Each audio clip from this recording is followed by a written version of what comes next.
Ulakut, which is good morning in the native Eskimo language. The Eskimo language is Inuktitut language, then in the Inuktitut language. So, Ula Kut. I like that one. Ula Kut. Good morning. Thanks for joining us today again.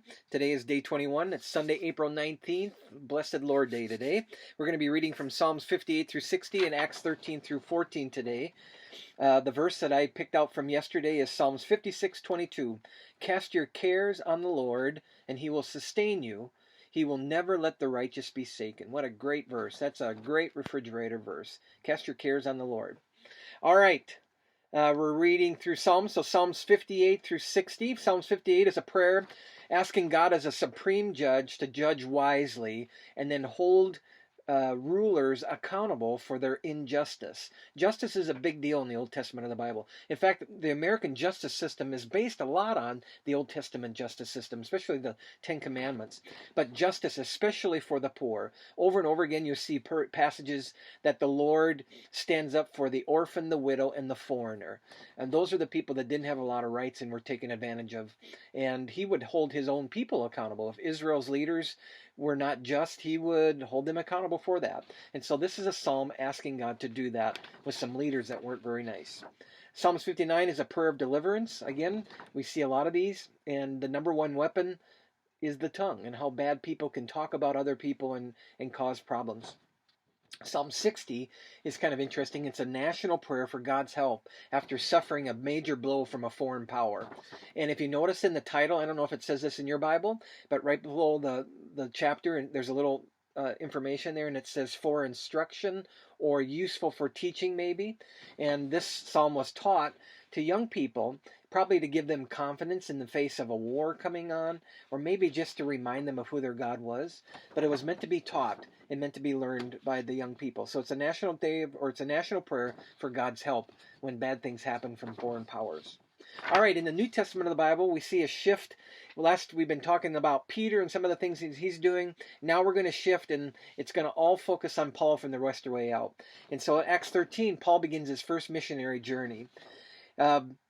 It's interesting, though, there's lots of locations that you're going to be reading about. It would be really good and interesting to take a map out, maybe in the back of your Bible, or maybe get a good Bible atlas, and then just kind of trace and see where they're going, and then kind of get some backgrounds of those towns, too, because so many of them they're just interesting sites, and major sites in the Roman world.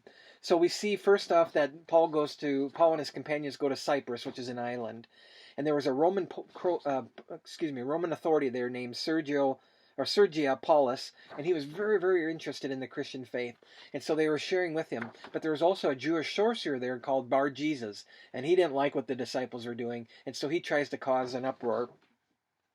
And Paul confronts him and turns him blind, tells him to knock it off, and that he's evil. So it's an interesting encounter there.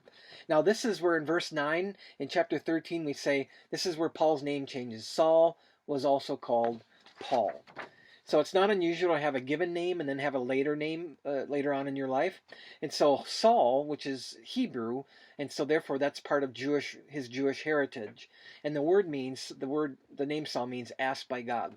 Paul, which is Roman, so that's the Hellenistic background, and that name means little, not title, little.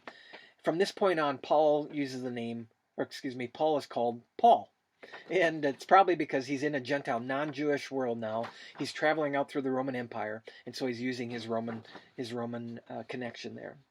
Then they go to Pisidian Antioch, and here we get to hear one of Paul's first sermons. We know that he was talking about Jesus, but this is kind of a longer version of a sermon that he gives, and he gives salvation history.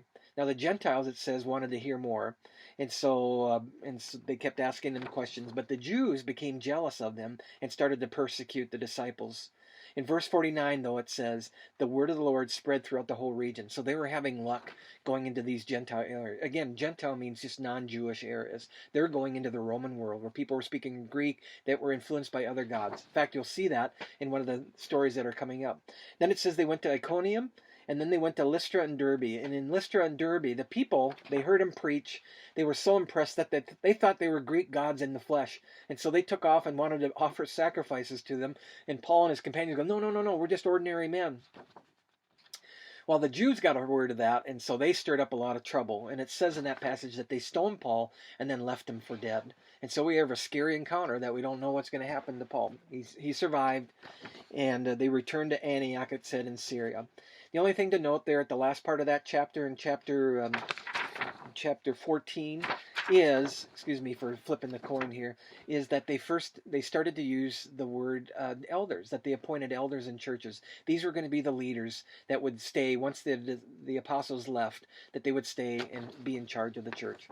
All right, those are some insights for the reading for this day. I hope you have a great day, and we'll talk to you tomorrow.